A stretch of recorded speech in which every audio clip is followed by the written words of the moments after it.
Series we've been in for the month of March, which has been talking about wise stewardship. And what we've been looking at for this entire month is we've been talking about how to handle and distribute our money and our wealth and our resources in a way that honors God rather than allowing it to consume us as individuals.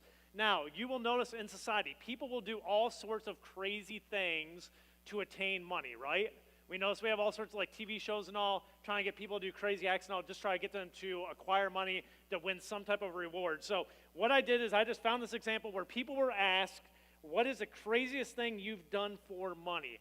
And I found 5 responses. I picked ones I thought some of you might have participated in as well. So here they are as the 5 things that people, when asked, what's the craziest thing you've done for money? Here they go, one at a time through the slides. First one is this. I let a medical research student inject me with salt water so he could record how much pain I was in. And then he says I did it twice. All right? So did anyone here ever do medical research stuff for money to let them like use you as a guinea pig? Anybody? Nobody. That's good. All right. We're a little smart enough to think. All right, here's the next thing. In 5th grade, my brother took $20 to let a kid stab him in the hand with a fork. The kid's going places. I just like that comment. So for $20, let a kid stab him in the hand. Now, how many of you as kids did something similar where you got money for that? Now, I did. Is there anyone else with me? Jay? All right. Okay, so we have like 3 of us. I did if you remember the eraser thing, where they take the eraser and then it kind of like rips the skin off the back of your hand. I did that for like $10. Kid was like, I'll pay you $10. I was like, go for it, man, $10. It's $10 in my pocket. It's going to heal. It's a skin, okay? So then I had like this big long little mark here. It's scabbed up, but it was $10 in the pocket. All right, next one. This one says, I don't know if you can read this. It says, when I was in 3rd grade, I once was bet to keep my hand on a metal slide, which got extremely hot from the sun, for 20 seconds, and the kid would give me $5. I won the $5, but my hand was slightly burned for a couple of days. Here's how I put this up. Most of the younger generation has no idea about these slides, but those of us that are older remember these slides, right? Most of us my age and older, you had the big metal slides that were probably 15, would you say 15 to 20 feet tall? And then they only had like the 2 little poles, and then you just had like the little metal stairs with nothing to keep you on the sides. You just kind of climbed up the stairs, up this huge thing, and you went down it on the metal slides, and they flew. And then when you came out the end, you kind of shut off the end and rolled all over the place and stuff like that. But if you remember, summertime, you could barely get on them because it was just like it was a frying pan. So you wouldn't want to get on them if you had shorts on because it would burn your legs and stuff like that. So this is the kid going, I'll pay you $5 to stick your hand on there for 20 seconds. And the kid's like, okay, I'll do it for $5. And then burns his hand. So yeah, so that's how that works. All right, number 4. I ate a whole milk-bone dog treat for all the money in my stepdad's pocket, made $30. Dude, for $30, I would do that today, just to let you know. So I hate most human food and stuff like that, but if you like gave me the opportunity to like test dog food, I would. Don't ask me why. I don't know, a milk bone, a dog milk, that's no big deal. You'd have to have some milk and you'd have to have some water to get it down, but I would try it for $30. So anybody after church, real quick, you want to give me $30, I'll take the milk bone and I'll eat that for you, all right? So for 30, that's all worth it. Anybody else in here do the dog trick or dog treat stuff? Come on, how many of you have tasted them? If you have a dog, how many of you have tasted dog treats? Raise them high. Thank you. All right, don't leave me hanging up here like I'm the only guy. All right, next one. I ate a slug. I was not a smart kid. It doesn't say how much he got. It just says I ate a slug. I wasn't a smart kid. Now, has anyone in here? I put these up here because I just want to know about you, to be honest with you, all right? Has anyone ate a slug? Anybody eat a worm? Jane, yes, we have 2 worm eaters, okay? Anybody eat an ant? I did the ant. I want to know. I used to play with the ants all the time and like have little wars with them, so I want to see what they taste like too. So I've done the ant. All right, so there's what you have. And the reason I tell you this is just simply this. If you look at society, if you look at entertainment, what we see very much prevalent in our society is that money has an incredible power to impact and influence individuals. And that's just not our culture. It's worldwide. It's a key trait about humanity is money has an incredible ability to impact people's lives. So today what we're going to look at in this final lesson on wise stewardship is we're going to look at how we can unlock the eternal power of the money that we earn and that we have in our pockets and the resources we have available to us. How do we take that temporal thing and how do we turn it into something eternal and unlock that power to it? How we're going to do that is this. We're going to look at a very odd story in the scriptures that has confounded scholars for literally 2,000 years. Most scholars don't know what to do with it. It doesn't fit in their nice little boxes that they have about Jesus and stuff. And so we're going to look at this scripture, and he's going to teach us what I believe to be a very powerful lesson, and my favorite one about how to handle our money, how to use our money in this world that we live in, but yet most of the time gets ignored in churches and in scholarly debates and stuff like that because people don't know how to read it. And I don't think it's that confusing. And so we're going to look at that today and learn basically what Jesus says, how you can unlock the eternal value of your money. What we're going to do, we're going to be looking in Luke chapter 16, verses 1 through 12. And we're going to do a little bit different today. I'm actually going to start at the end with what Jesus says after he tells the story. And then we're going to go back and look at the story and the teaching of the story. All right? So if you have your Bibles, you can open them. If you want to look on the screen, they'll be up there. But in Luke 16, verses 10 through 12, so this is after he tells the story, here's Jesus' comments. He says this: if you are faithful in little things, you will be faithful in large ones. But if you are dishonest in little things, you won't be honest with greater responsibilities. And if you are untrustworthy about worldly wealth, who will trust you with true riches of heaven? And if you are not faithful with other people's things, why should you be trusted with things of your own? All right? These several different ways he describes how we handle our wealth, these are all truths we apply to our kids, are they not? Like if your kid is trustworthy in $5, you'll give your kid $10. If your kid's trustworthy in $10, you might give them $20, and so on and so on. If you find with your child you give them $1 and they're dishonest about it, or they lie about it, or they use it in ways that you did not ask them to use it, are you going to give them $5 next time? No. You're probably going to give them $1 next time or 50 cents, or you're going to say, no, you don't get any more. You're not trustworthy. You have a record of not being trustworthy. And that's what Jesus is kind of talking about here, is he uses his closing comments after the story to emphasize how significant our handling of money is in regards to our eternity. And he makes a very clear connection with how you use your money here has a huge impact on what your life's going to be like in eternity and the things I will trust you with in eternity. And he makes this clear connection between here and there and goes, these two things are integral to each other. And basically, this is your testing ground. This is your proving ground. And if you are trustworthy here, I will trust you with the riches of heaven. If you aren't trustworthy here, I will not trust you with riches of heaven. If you use my stuff that I've blessed you with, which we talked about on week 2, if you use what I've given you, as he says here at the end, he says, if you are not faithful with other people's things, meaning God, if you're not faithful with my things here, why would I trust you with things up there? Okay? So this life here is kind of like a proving ground to Christ, to God, of how we will take care of heavenly things when we are someday in his kingdom. Now, let me go back and tell you the story he tells in verses 1 through 10. And as I said, it's a very unique, intriguing story it's completely different from most of the other stories he tells. Here's how it starts. It says this: Jesus told the story to his disciples. There was a certain rich man who had a manager handling his affairs. One day a report came to the manager.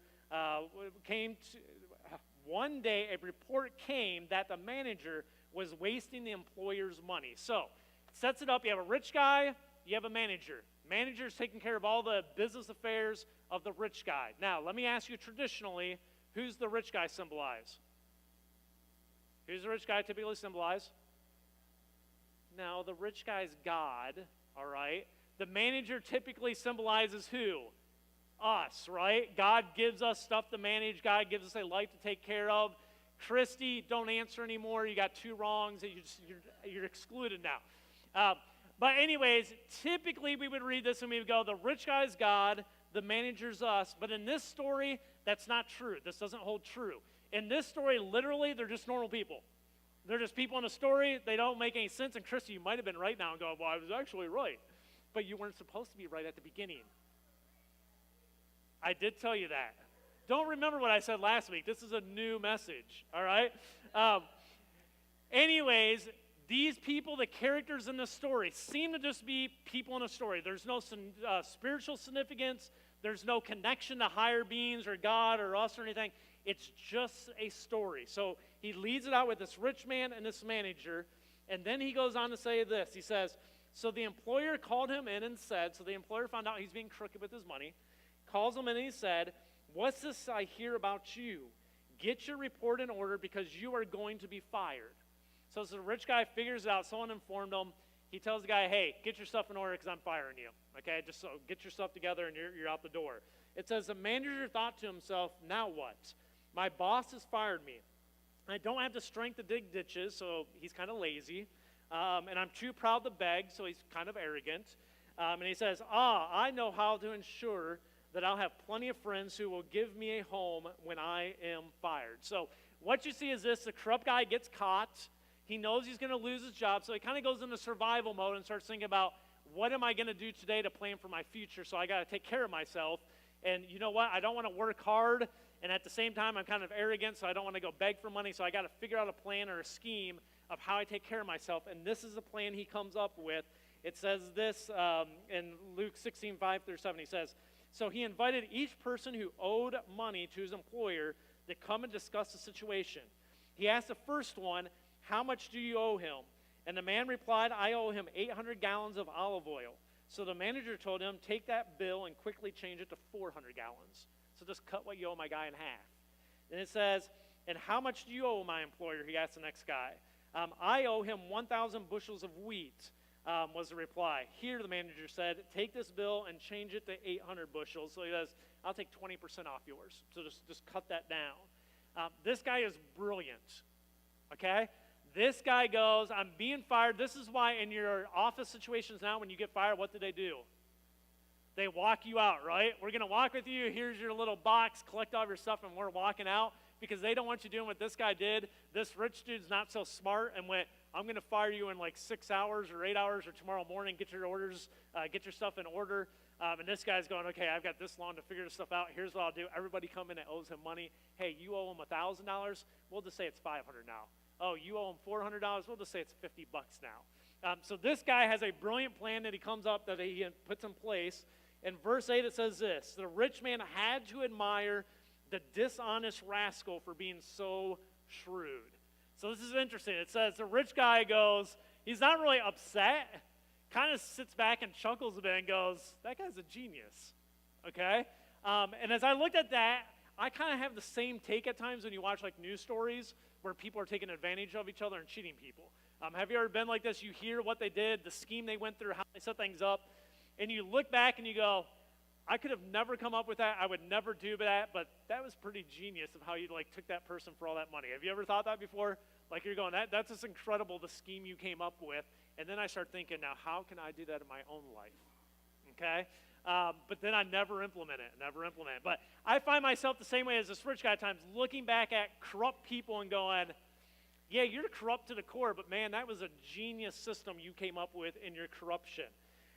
Then it says this in verse 8, it says, "And it is true that the children of this world are more shrewd in dealing with the world around them than are the children of light." Okay? So it kind of comes down to this strange little comment. It says this: "And it is true that the children of this world are more shrewd in dealing with the world around them than are children of light." And here's a point he's making is he says, as he's talking to his audience, Jewish audience, some Christians in there and all, he goes, "Just so you know, people of this world are much more devious. They think in ways that you don't think as children of light, as my followers. They think on a whole different level than you do. They're much more devious. They're much more manipulative. They come up with plans that will blow your mind away. That's how the people of this world works. But what's going to be odd here is this. He's going to take that and teach you a lesson from that, though, okay? Because the next verse says this in verse 9, and it's very odd. He starts it off and he just tells you, here's the lesson, okay? Right at the beginning. Here's the lesson. So he tells the story, and at the end of it to his readers, he goes, I'm going to tell you what I want you to get from this. I'm not going to leave you guessing. I'm not going to have you going, I wonder what the lesson is. He's going, here's the lesson. Here's what you need to know. Here's why I told you the story. And here's what he says. He says, use your worldly resources to benefit others and make friends. Let me walk you through this real quick. Use your worldly resources, your money and possibly your possessions, your worldly resources. Use your worldly resources to benefit others and to make friends. Does that sound a little odd for biblical teaching? But he's telling you straight out, here's the lesson. use the stuff you have and the money in your pocket. You use that to benefit people, which we've seen for the last couple of messages, the last couple of weeks, which is we're supposed to be generous. We're supposed to help people we see in need, to benefit others. But then he says, and also use it to make friends. You are to use your money to make friends. Let me tell you why I think those are being connected. Using money is a very effective way to make friends, right? Rich people, do they have a lot of friends? Because everyone wants to be around them, hopefully get some of that money, right? It's an effective tool for people to want to be around you. And he's saying use your money and the stuff you have to make connections with people, to make friendships with people, to get an avenue into their life. Use your money and stuff for that. I don't want to say buy people and buy friends, but kind of that's what he's saying. Use your money to gain influence and friendships with people. Now, right now, you're all going, wait a second, that's odd. This is why this has confounded scholars for years. But I think it's very dead on. I think he's telling you exactly that. And I'll tell you why, because you live it out in your real life, and I'll show you how here in a few. But he says, use your worldly resources to benefit others and make friends. There is no other way to read that. You can be uncomfortable with it, but there's no other way to read it. He's very straightforward with it. And he says, here's your lesson. I'm going to tell you straightforward. Then he says, then when your possessions are gone, which the easy reference here would be when you're dead, when you can't take any of your resources or your money with you, they're gone because now you are dead, they will welcome you to an eternal home. So your riches and your resources will welcome you to an eternal home. How? By using them to make friends and gain influence in people's lives. And lastly, obviously he doesn't say it, but it has to be to point them to Christ. And they are now in heaven because you used your resources to point them to Christ, and you used that advantage you had to point them to Christ. I believe this message here brings all the other pieces we've talked about over the last 3 weeks of what the dangers of money are, how we're supposed to view money in a healthy way, and also how we're supposed to use it in a smart way to get the biggest bang for our buck. This ties it all together and then finally says, and here's why you have your money. Your money is used so you can win people to the kingdom of God, and you can take something temporal and you can use it in a way that you can do eternal work in people's lives.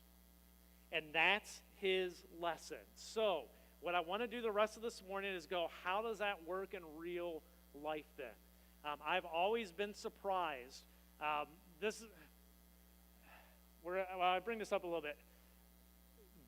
Grant me some grace over the next 10 minutes, okay? For this sake. Because of the role God has put me in, I share my life, and my life is like a glass, as they say, a glass house, because I'm your minister. Those of you that know me, so there's a lot of newer people around, stuff like this. Those of you that know me, you know I hate to talk about myself, and you know that I hate being praised for things, correct? Can you raise your hand if you can attest to that? Those of you that know me well? Okay. I hate that stuff. I try to do it in private. I try to do it on the side. I hate having a church come up and appreciate me for anything up front because I know it's not me, it's God, and I hate those things. But there's certain instances, there's certain things I do well. This is one of them. There's other areas that you all know I don't do well, and I share those with you too, and I go, these are my weak areas in my spiritual life. My strength area is how I view money and how I deal with money. That's my strength area. My relationship building with God part's a weaker part. My prayer life's not always the way I want it to be. Those are things I struggle through and continue to struggle through. How I view money and handle money, that's my strength thing. So I'm going to tell you how I do some of these things because I feel like this is an area I do well, all right? So how does this look in a practical sense? Please grant me some grace. I've had this question asked a lot. Scott, how do you know who to give to and who not to give to? How do you know how to give your money to them and not? Because we all realize this. You can't help everybody, right? You realize you can't help everybody that you see. You can drive by 15 people at the end of the highway asking you for money. You can't help them every time. So you have to figure out a way of how do I know who to help, who I don't help. Let me tell you another little thing. It's okay you don't help everybody because if you helped everybody, no one else would have the opportunity to help them. Okay? That's why we're all together on this thing. So how's it look in a practical way? Here's how I would tell you how you figure out who to help and how you put this in action. The first thing is this. You have to identify and see needs. Now, a key part of that is this. You have to love people. And what loving people is you have to be able to overlook people's issues a lot of times and let them go and go, I got to stop looking at that and I got to look at something deeper. So you have to learn to love people. If you don't love people, you're rarely going to see the needs of people. So you have to keep your eyes open, and the way you do that is you have to love people. So if you love people, you will start to see needs in people's lives, which leads to the second thing. When you see those things, then you seek God, okay? So let me give you a scenario. You're driving off the highway at 169 and 21st, and there's a guy there begging for money. You see a need, okay? So you see that. Now I would ask you to seek God. Now here's the promise, not the problem. Here's the difficulty of explaining the seeking God. When you pull off of there, you might have 15 seconds. You're not going to have a long time to have a long prayer with God and a chat with God and be like, God, should I help or shouldn't I help, blah, blah, blah, blah, and have a long prayer time. What I have found is this. If the Spirit of God is in your life, He will compel you or not compel you at times, and you have to go with it. All right? God will compel you to help sometimes. God will compel you at other times. They're just like, I have no reason to help. I don't feel like helping, whatever. I just have no, and there will be other times you're like, I got to do something. This is one that captured my attention. I have to do something. That's what I mean by seeking God. There are other times, there's longer processes, and I'll share some stuff with you here in a minute. Longer processes where it is a lot of prayer. It's a lot of time talking and listening to God back and forth. But there's a lot of things that are just on the fly, and those are the ones you have to trust the Holy Spirit's influence in your life to let you know. At the same time, here's what I would remind you of is this. God will convince you to take action or not take action, and you have to remember your only God and jury is God and not people. Sometimes you will act because you don't want other people to look at you and go, man, you're cruel, okay? That doesn't play into my mindset at all. If I don't help someone and someone says, you're cruel, why didn't you help with that? I'll be like, because I didn't feel like I need to help with that one. God didn't convince me of that one. I don't feel bad about it. Why do you feel bad about it? If you want to help them out, help them out. God bless you. You have to remember your judge and jury is God, not the people around you. So do not help people just because you feel guilty. You help them because you feel like God is leading you to help them. So you seek God. The third thing is this. You see the need. You feel God is asking you to take action. The next thing you have to do is take action. And what I would say here is you have to put your fear aside. A lot of times to take action, it might cost you something out of your pocket. It might cost you giving up something to someone that you were going to get for yourself. And you have to go, I cannot allow that fear to dictate my life, and I have to put that aside. And if God's telling me this is a need I need to meet, or this is the way I'm supposed to help this person, you go and help them. Because God's asking you to do it, and we've learned in other weeks, if you do that, God will take care of your needs, and He will give you extra left over to help others, right? We've already seen that in the Scriptures. So you take action, and the last thing, and this is the one most people forget, you have to point them to God. Helping people just to help people, giving people money just to give them money without pointing them to God, all you're doing is taking a temporal need and meeting it with a temporal device, and you're not doing anything eternal in their life. As followers of Christ, you have to use those temporal moments with temporal means to accomplish eternal work. So what I would advise here is this. When you help people, you have to have some way to point them to God. Usually what I say is I say something like, hey, no, because usually most people will thank you. And you have to say something in the realm of, hey, no problem, God is taking care of me so I can help take care of others. Something easy like that. God is taking care of me. God has blessed me so I can bless others. God has taken care of my needs so I can meet your needs. Something where you leave it, I'm pointing them to God. I don't hand them a card saying, hey, I'm the minister at the church here and come to my church, because this isn't the church. You're the church. I'm the church. Okay? And that's my God. So I'm pointing them to God, not to a church. I want you to know the reason I'm doing this is because God's in my life, and I want you to know that's why I'm being willing to share this with you. God has blessed me, I'm going to bless you. God has taken care of me so I can take care of you. Somehow, some way you have to point them to God. It cannot just be an exchanging of money. That does not do any eternal work. That just meets a temporal need. If you're going to meet the temporal need, also point them to an eternal destination. Does that make sense? Okay? That's as simple as it is. Identify it, seek it, take action, point them to God. Now, let me take that a little path further. What are some practical examples of that? This is where I said, please grant me some grace. I'm just going to give you some illustrations of my life so it helps you understand how I go through this process in different types of scenarios. Here's some things. Number one, give good tips. When I am out and I know a server sees me pray at a restaurant, if I am praying publicly in a restaurant, not verbally, but I bow my head and I'm praying for my meal or whatever, I'm going to tip well. Why? Because that server notices and they know I'm a Christian at that point. I'm a believer in Christ. And if I stip them or I give them a low tip, that says something about my God. Whether that's justified or not, that's how they view it. They're not Christians. They are worldly people who don't have a view of Christianity in their mindset. So it's not about how I feel about it. It's about how they feel about it. So I'm going to tip them good. I'm going to tip them at least 20%. Whether they give me good service or not, I'm still tipping them 20%. Now, does this one take a lot of seeking God? No, this is a habit one for me, okay? So in this sense, it's a habit one because I know I've already represented God by praying, so now I got to make sure I tip them well. So that's an easy one. Another one. Last year we used to do it, and we probably need to do this again. We used to do the once every 5 or 6 weeks. We would tell everybody we're going to go to one restaurant after church if you want to join us. And we went to Taco Bueno. We went to the Billy Sims Barbecue. We went to different places, Arby's. And we would inform the staff, hey, today you might have an influx of people because we're just going to go eat there. And we saw it as an easy way for new people and stuff to go hang out with people afterwards. Did you guys like that one? Just as a little survey. We need to do that again. That was a good little easy thing to do. What happened was a year ago or something, we went to Taco Bueno here on 31st, and I think they had 4 staff in the back, and they were understaffed, and I actually forgot to tell them we were coming that week. And so we went there. They busted their behinds. And they worked hard. They did a good job getting the food out to all of us and stuff like that. And they knew we were from Christview and everything. And I was like, dude, I feel bad because I didn't tell them we were coming, and I just overwhelmed them. And usually they have 10 people in there, and today they had 40. And I kind of felt bad. So I left that day, and I felt convicted by God. I need to do something because I feel like I put them in a bad situation. So what I did is I actually went and I got 4 $20 bills. I put them in envelopes, and I went back up on Monday and asked the manager who was working that day, and I got their names.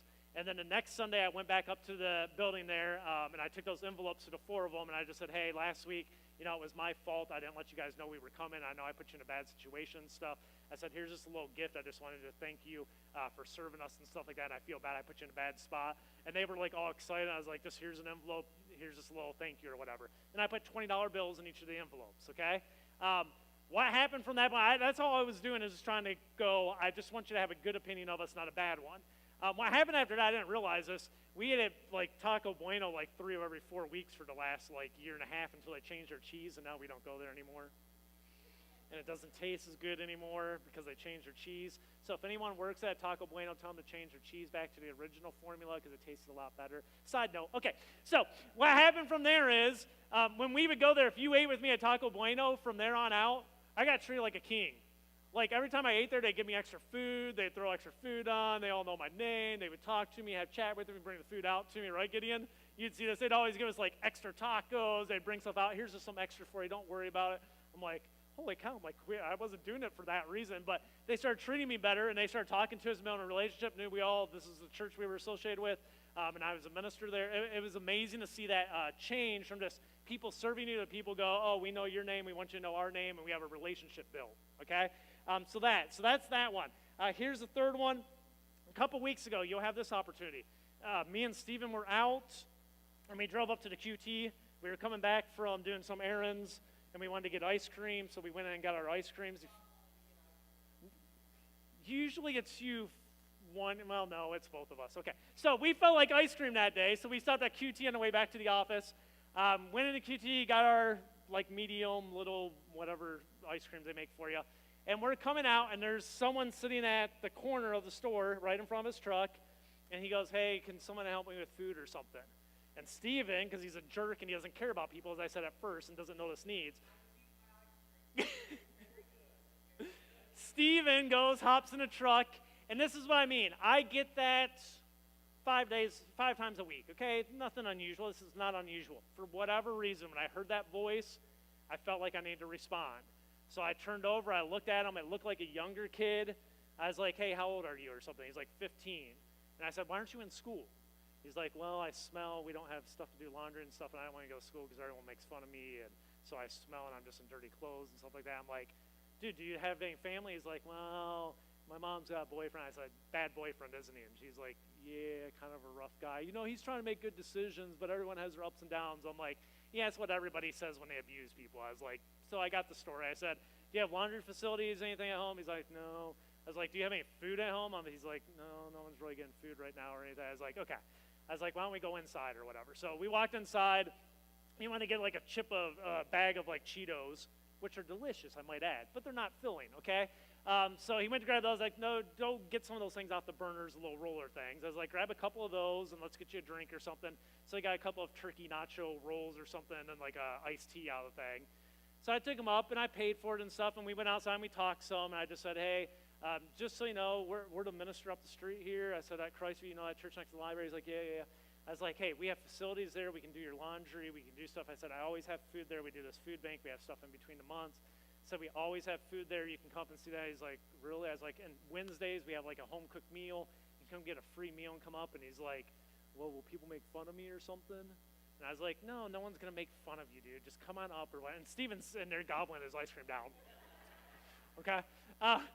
So I just said no. I said, dude, we'd love to have you. And I said something to him at some point, and tears just start coming down his face.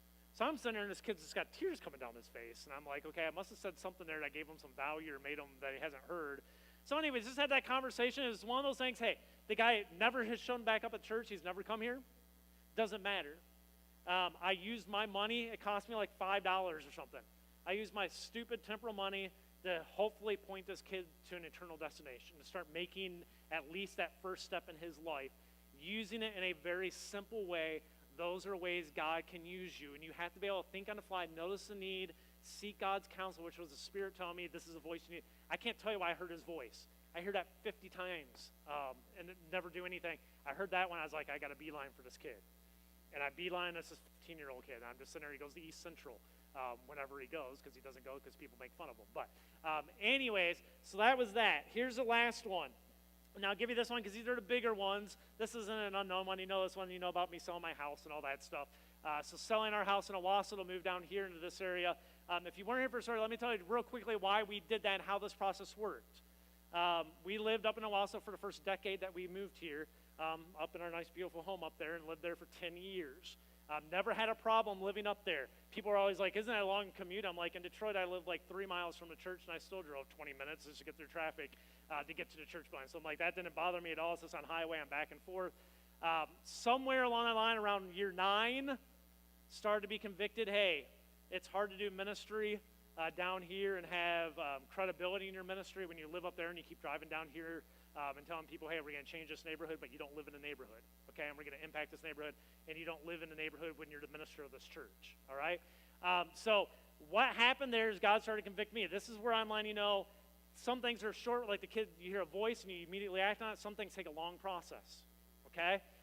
Through a year process, God worked on us through that to the point that I've told you the story. It was at a zoo trip 2 years ago. We went to the zoo with the Owasso school that my daughter was in. We have 20 parents with 20 kids all off work that day so they can go take their kids to the zoo. And you have the union schools and TPS that show up, and it's one teacher with 25 kids in a line and no parents around, and they're walking by us all through the zoo. And I still remember the moment when I said to Autumn, I said, do you notice anything different? And she's like, oh, and I was like, do you see any parents? She's like, no. I'm like, dude, there's no parents with these kids with their school. And that was I think the thing that started to make Autumn go, I see why we need to do what we need to do. And it started that ball rolling from there of a lot of prayer, a lot of time. You don't sell your house easily. You don't make this decision on a one-day thought process. Where we went, hey, you know what? We have some money in the savings. We have this. We can afford to lose this amount of money, and we'll still basically we gave our savings away, okay? So we started over again at 40 years old, back at scratch, so we could sell our house in Owasso and move into a house down here. So at the end of the day, that's how that all worked out. So we had no money in savings, or a whole lot in savings, and we're trying to rebuild it right now. So that's kind of how it worked out. So we did that. We moved into the house right down here at 41st and 129th. For this reason, I can tell you exactly why we did it. If you've heard the story, you know this is why it's always been. My money, I can use it in that neighborhood much more effectively than I could up in my Owasso one. I can use the extra money I have to impact people, build friendships with people that have the nicest home in the area, and draw kids over to our house, use our house to do ministry and all that. And so it was a much more effective thing to use my temporal resources and my money than it was working in Owasso. So we said, sell it, let's move down here and do it. And we moved into a neighborhood where now we can impact kids. We're building relationships with the neighbors. We're building relationships with the school staff and stuff like that. And we go whenever we have a chance to go up to the school to be parents who volunteer in the school, so there's parents around. The other thing we always said is these kids don't have fathers.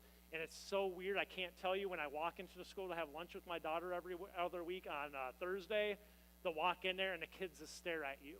And all the kids, I don't know if Autumn gets this nearly as much, but all the kids are, Libby, is that your dad? Libby, is that your dad? Libby, is that your dad? Libby, is that your dad? I'm like, yeah, I'm her dad. Hi, kids. And they just stare at you the whole time you're having lunch. For a year and a half now, they just stare at you. And you start making that impact because they don't see fathers involved in their lives. So the kids want to be around you. They want to talk with you. They want to tell you stories, and they annoy the snot out of you. But they want to all tell you stories and be close to you because you're that father there. And going, dude, I will give up my savings. I will give up my luxury, my home, and all that stuff to have that 10 times over. Now, I say that not because God's calling everybody to sell their house and to give up their savings, okay? That's what he called me to do. I saw a need. The Spirit spoke to me, and God was telling me, and I had to take action. My choices were take action and do it, be scared to death, but take the action and know God will bless it, or refuse it, stay where I'm comfortable, keep my comfortableness, and know for the rest of my life I failed to follow God's direction. You tell me what choice you're going to make. I want to know God's happy with me, and I don't care about the temporal stuff. Okay, I'm going to do that. So we made that choice. Through that choice, I can't tell you all things. It's been a blessing to be there. I think my wife's starting to like being there. She said she kind of liked the house like a month ago for the first time. Right? Okay, so she's starting to get there. So we're getting there, but the blessings and the connections with people that we now have that we did not have when we were living in Owasso, I can't explain to you. It would take another 30 minutes for me to tell you all the things that I could have never have seen when we first did it. Okay? That's how you use your money to make an internal impact. You use your money to gain influence in other people's lives so that they may have the opportunity, or you may have the opportunity to point them to Jesus. All right? That's the real purpose of your money. Then when you die someday, there will be people in heaven who will thank you for using your worldly wealth to point them to your eternal Savior, Jesus Christ. You can use your temporal, insignificant money to do eternal work in people's lives that someday will greet you when you go into heaven, that will go, thank you for sacrificing your temporal goods for my good. Would you pray with me? Heavenly Father,